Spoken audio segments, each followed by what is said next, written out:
সরকারি শিক্ষার্থীদের অধিকাংশ ছাত্র নেতৃবৃন্দ বর্তমান প্রণীত সংসদ নীতিমালায় বিভিন্ন ত্রুটি ও সীমাবদ্ধতা তুলে ধরেন এবং উল্লেখিত ত্রুটিসমূহ সংশোধন করে দ্রুততম সময়ের মধ্যে নির্বাচন আয়োজনের প্রতিশ্রুতি নিয়ে আলোচনা হয়।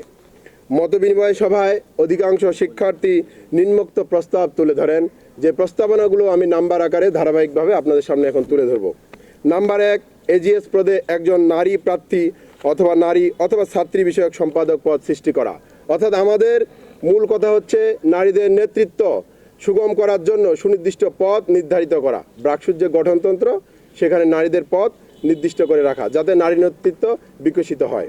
2 নাম্বার, মানবাধিকার ও আইন বিষয়ক সম্পাদক পদ গঠন করা।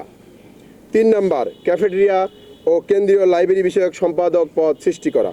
4 নাম্বার, অনাস্থা প্রস্তাবের মতো স্বেচ্ছাচারী ক্ষমতা না রাখা। আপনারা যদি আমাদের যে গঠনতন্ত্র পাশ হয়েছে সেখানে যদি দেখেন, অনাস্থা প্রস্তাব নামে একটি ধারা আছে, যে ধারাতে সভাপতি এবং কোষাধ্যক্ষ বাদে সবার প্রতি অনাস্থা রাখা যাবে। সভাপতি এবং কোষাধ্যক্ষ আমাদের বিশ্ববিদ্যালয়ে একই ব্যক্তি হওয়ার সম্ভাবনা আছে। এই বিষয়ে আমরা অনাস্থা প্রস্তাবে সংশোধনের জন্য এটি তুলে ধরেছি। 5 নাম্বার, একই ব্যক্তির 2টি পদ সভাপতি ও কোষাধ্যক্ষ বাতিল করা, যেটা একটু আগে বললাম।